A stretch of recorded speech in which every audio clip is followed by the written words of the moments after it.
स्वागत है आपका इस नए वीडियो में। इस वीडियो में हम लोग बिहार दरोगा का साइंस का प्रश्न देखने वाले हैं और आपको पता है कि टॉप 20 प्रीवियस ईयर क्वेश्चन सिर्फ हम लोग देखने वाले हैं और फुल डिटेल एकदम एनालिसिस करते हुए चलेंगे, हम लोग चीर फाड़ करते हुए चलेंगे। मुझे उम्मीद है कि आपके लिए वीडियो बहुत ज़्यादा हेल्पफुल होगा। बाकी वीडियो के अंत तक आपको भी ये चीज़ पता चल जाएगा। अगर आप बिहार का किसी भी एग्जाम का तैयारी कर रहे हैं तो ये वीडियो आपके लिए बहुत ज़्यादा हेल्पफुल होने वाला है। आइए पहले प्रश्न के साथ हम लोग शुरुआत करते हैं। पहला प्रश्न आपके सामने ये रहा, कह रहा है कि मानव शरीर का सबसे छोटी हड्डी जो है कौन सी होती है? Femur, stapes, humerus, radius. ये चीज़ आपको पता होगा शायद, स्टेपिज इसका करेक्ट आंसर हो जाएगा, ऑप्शन नंबर बी। अब ये चीज़ देखिए यहाँ पे फीमर जो लिखा हुआ है ये मानव शरीर का सबसे लंबा या सबसे बड़ी हड्डी होती है, ठीक है, और ये जांग की हड्डी होती है, आपको ध्यान में रखना है फीमर। और ये स्टेपिज कहाँ का हड्डी है? कान का हड्डी है। अब देखिए दूसरा क्वेश्चन यहाँ से बनता है कि हड्डियों का कमजोर हो जाना कौन सा बीमारी कहलाता है? आपको नोट कर लेना, ऑस्टियोपोरोसिस। क्या कहलाता है? ऑस्टियोपोरोसिस। कहीं पे नोट डाउन जरूर कर लीजिएगा, ऑस्टियोपोरोसिस, ठीक है ना, ऑस्टियोपोरोसिस। अच्छा, इसको ऐसे भी पूछ सकता है कभी कभी, हड्डियों की बीमारी क्या कहलाता है? यही है आपका ऑस्टियोपोरोसिस। इसमें क्या होता है? कैल्शियम और विटामिन डी का कमी हो जाता है, ठीक है ना।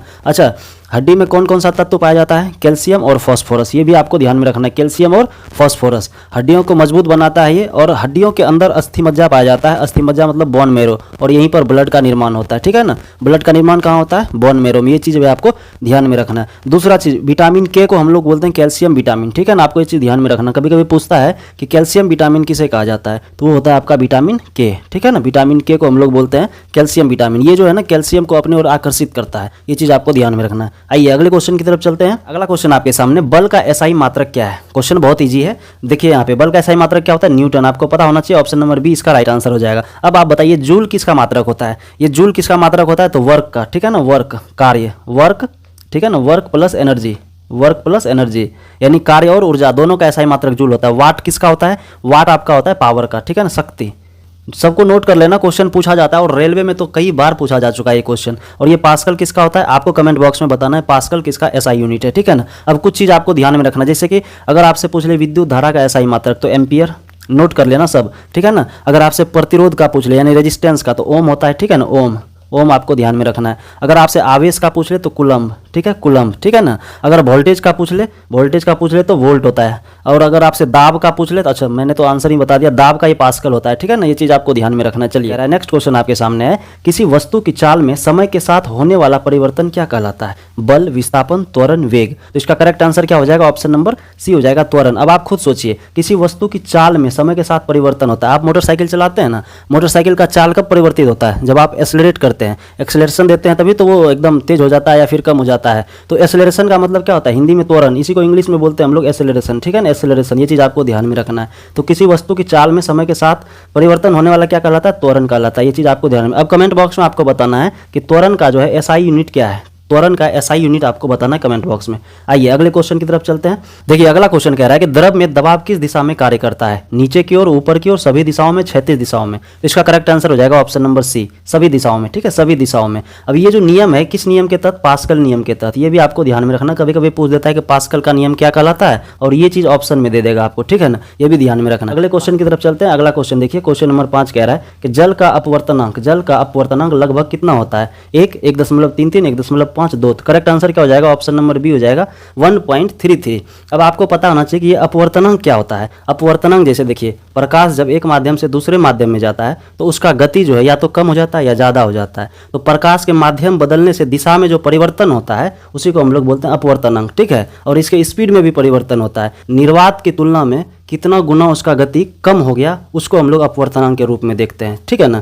चलिए, तो इसका करेक्ट आंसर क्या हो जाएगा? 1.33। अब कुछ चीज़ का आपको ध्यान में रखना, क्योंकि वो पूछा जाता है। अगर आपसे कांच का पूछ ले, कांच का अपवर्तनांक, ठीक है। अच्छा, 1.33 का मतलब आप समझ रहे हैं ना। अगर 1.33 अपवर्तनांक है किसी का, तो इसका मतलब ये हुआ कि निर्वात की तुलना में 1.33 गुना जो है स्पीड कम हो जाएगा लाइट का। किसमें? तो जल में। ये चीज़ आपको ध्यान में रखना है। कांच का कितना होता है? कांच का होता है 1.5, यहाँ पे जो लिखा हुआ 1.5। अगर आपसे हीरा का पूछ दे, हीरा का बहुत बार पूछा जाता है, हीरे का कितना होता है?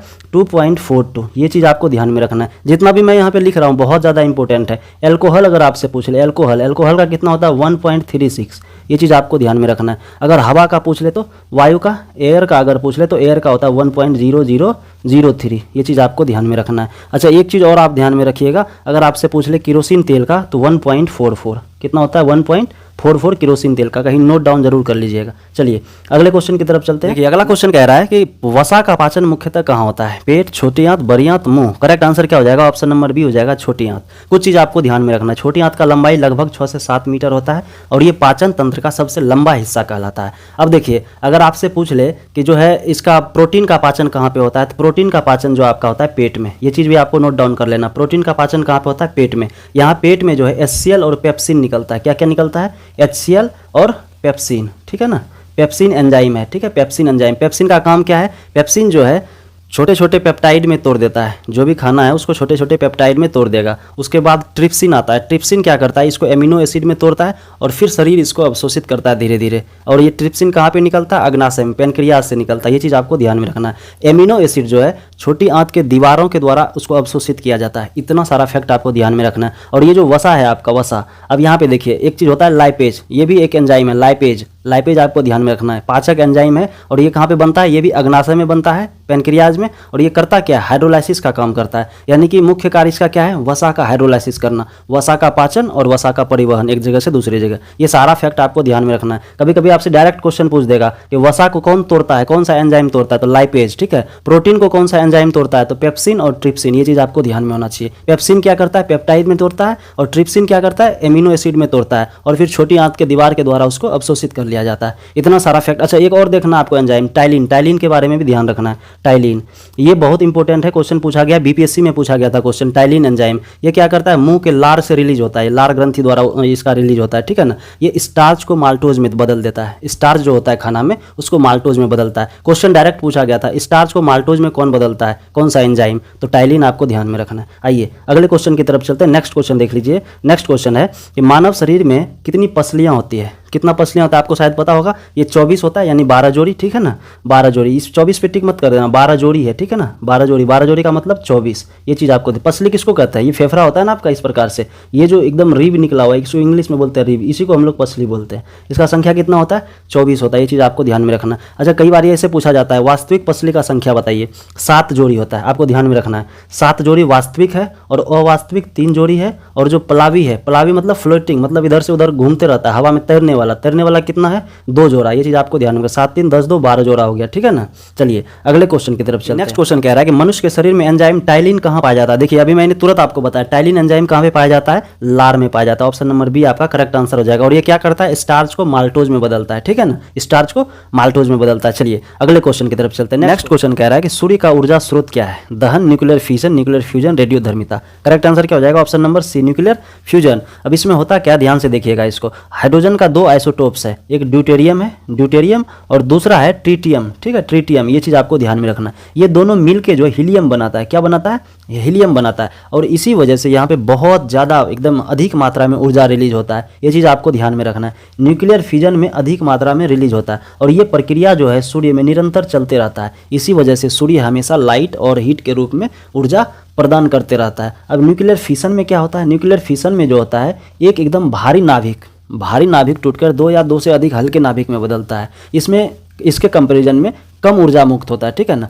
अब इसका प्रयोग कहाँ पे होता है, जैसे परमाणु बम वगैरह बनाते हैं या फिर परमाणु ऊर्जा संयंत्र वगैरह कहीं लगाते हैं तो उसमें इसका प्रयोग होता है। और यूरेनियम का बहुत ज़्यादा प्रयोग होता है। यूरेनियम टूटकर बेरियम और क्रिप्टन में बदल जाता है। ये चीज़ आपको ध्यान में रखना। क्वेश्चन पूछा जाता है यूरेनियम 235, ठीक है ना, यूरेनियम 235 आपको पता होना चाहिए। यूरेनियम 235 टूटकर क्या बनता है, बेरियम और क्रिप्टन में चेंज हो जाता है। ये ध्यान में रखना। और अगर आपसे पूछ ले परमाणु बम किसके वजह से होता है, तो ये नाभिकीय न्यूक्लियर फिशन, नाभिकीय विखंडन इसको बोलते हैं। ये चीज़ आपको ध्यान में रखना। आइए अगले क्वेश्चन की तरफ चलते हैं। देखिए अगला क्वेश्चन कह रहा है कि परमाणु का सबसे छोटा कण कौन सा है, न्यूट्रॉन, इलेक्ट्रॉन, प्रोटॉन, न्यूक्लियस। तो करेक्ट आंसर क्या हो जाएगा, ऑप्शन नंबर बी हो जाएगा इलेक्ट्रॉन। अब यहाँ से बहुत चीज़ आपको ध्यान में रखना, ठीक है। यहाँ से क्वेश्चन बनता है, देखिए ये आपका नाभिक होता है किसी भी परमाणु का और इलेक्ट्रॉन यहाँ पे घूमते रहता है इसके ऑर्बिट में चारों बगल। और नाभिक में क्या क्या पाया जाता है, ये क्वेश्चन बहुत बार पूछा गया। नाभिक में क्या क्या होता है, प्रोटॉन और न्यूट्रॉन, प्रोटॉन और न्यूट्रॉन। ये चीज़ आपको ध्यान में रखना है। अगर परमाणु द्रव्यमान निकालना हो तो इसी दोनों को हम लोग जोड़ देते हैं तो परमाणु द्रव्यमान निकल जाता है। परमाणु संख्या निकालना हो तो प्रोटॉन की संख्या परमाणु संख्या के बराबर होता है। और ये जो इलेक्ट्रॉन है हमेशा घूमते रहता है और ये निगेटिव चार्ज को दिखाता है, निगेटिव को, और प्रोटॉन किसको दिखाता है, पॉजिटिव को, ठीक है ना। ये भी आपको ध्यान में रखना है। अच्छा एक चीज़ और आपको ध्यान में रखना है, यहाँ से इलेक्ट्रॉन का खोज किसने किया, जे थॉमसन। ये भी आपको ध्यान में रखना है, जे थॉमसन। और न्यूट्रॉन का खोज न्यूट्रॉन का खोज किसने किया? चैडविक, ये आपको ध्यान में रखना। और प्रोटॉन का खोज गोल्डस्टीन, कौन?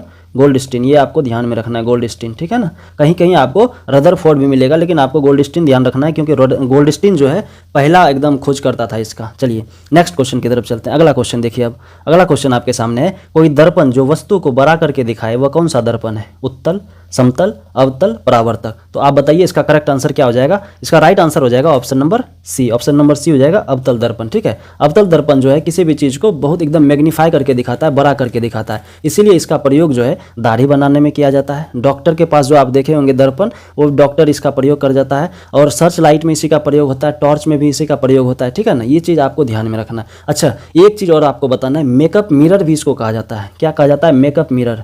ये क्वेश्चन रेलवे में पूछा गया था, मेकअप मिरर किसको बोलते हैं? क्योंकि इसका ना मेकअप करने के लिए लड़कियां लोग ज़्यादा यूज करती है, और क्योंकि ये छोटा छोटा एरिया जो है बहुत बड़ा करके दिखाता है ना, तो मेकअप करने में आपको सुविधा होता है और पता चल जाता है कि कहाँ मेकअप कहीं छूटे ना। ये चीज़ आपको ध्यान में रखना है। इसको मेकअप मिरर भी बोलते हैं। क्या बोलते हैं?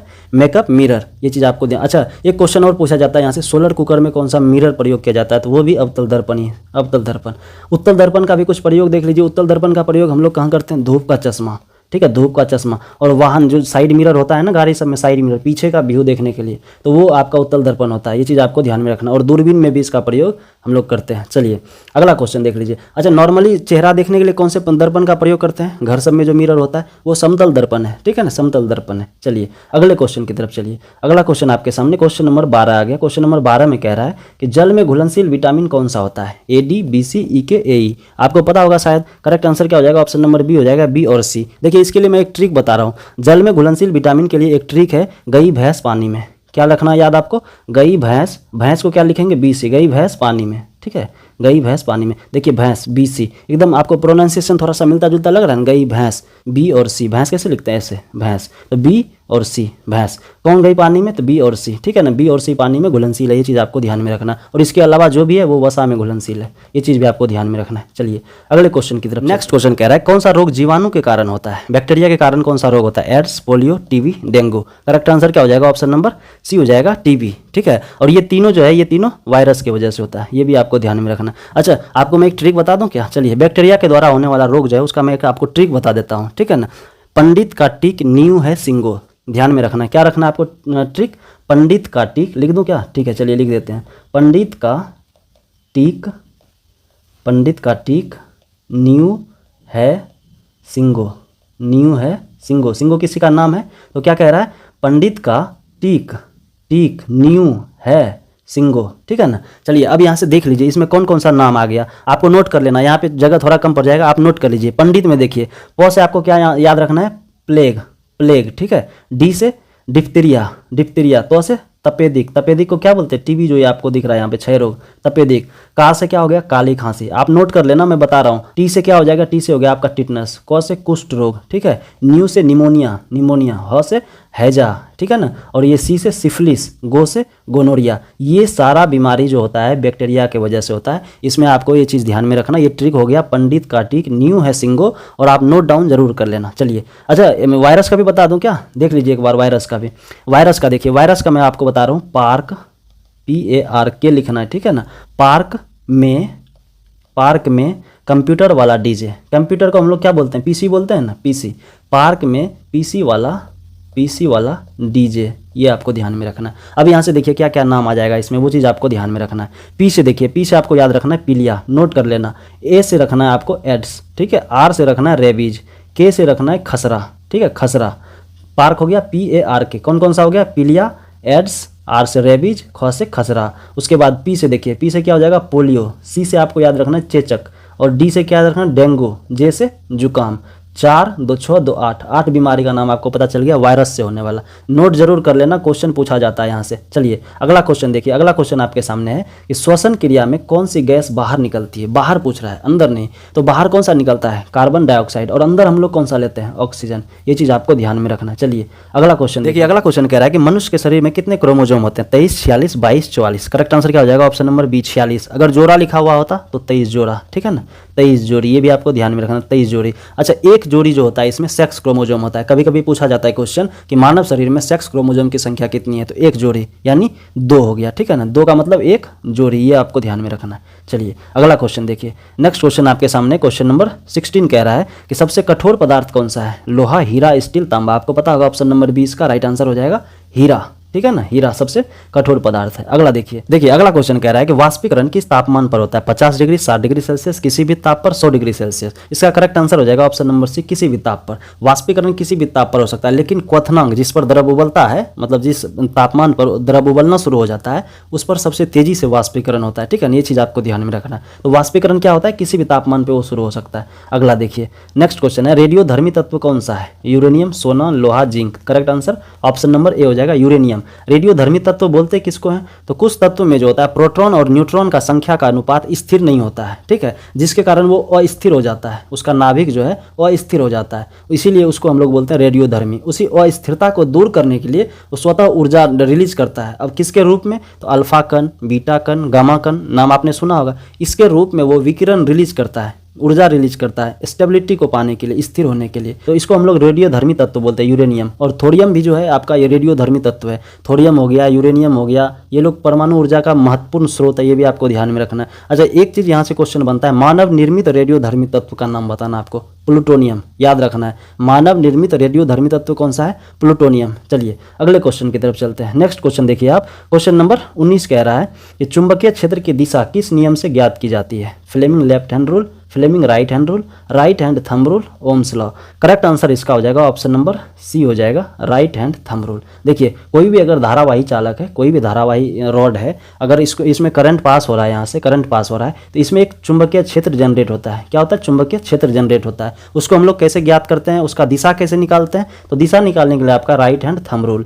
राइट हैंड थंब रूल क्या कहता है? जिस दिशा में आपका करंट जा रहा है उसी दिशा में अगर आप थंब को रखेंगे और ऐसे पकड़ लेंगे, जैसे देखिए यहाँ पे आपका हाथ है, ठीक है ना, ये आपका एकदम थंब हो गया और ये एकदम इधर से फिंगर ऐसे हो गया, ये पकड़ लिया आप राइट हैंड से, ये इस दिशा में आपका थंब हो गया, अंगूठा। तो ये जो डायरेक्शन है आपका, 4 उंगली बच गया ना, वो 4 उंगली जिधर घूमेगा, ठीक है ना, 4 उंगली जिधर घूमेगा वो आपको डायरेक्शन देगा चुंबकीय क्षेत्र का। ये चीज आपको ध्यान में रखना है। देखिए अगला क्वेश्चन है कि बैरोमीटर किसे मापने का यंत्र है? तापमान, आर्द्रता, वायुदाब, गति। करेक्ट आंसर क्या हो जाएगा? ऑप्शन नंबर सी हो जाएगा, वायुदाब। तापमान मापने का यंत्र थर्मामीटर, आर्द्रता मापने का हाइग्रोमीटर और गति मापने का यंत्र स्पीडोमीटर। कुछ चीज आपको ध्यान में रखना है कि दूरी मापने का यंत्र क्या होता है? ओडोमीटर। भूकंप मापने का यंत्र सिस्मोग्राफ और ब्लड प्रेशर स्फिग्मो मैनोमीटर। ये चीज भी आपको ध्यान में रखना है, स्फिग्मो मैनोमीटर। ये था दोस्तों आखिरी क्वेश्चन नंबर 20, एकदम फुल डिटेल के साथ हम लोग किए हैं। वीडियो अगर अच्छा लगा हो तो लाइक जरूर कर देना। मिलेंगे फिर अगले वीडियो में।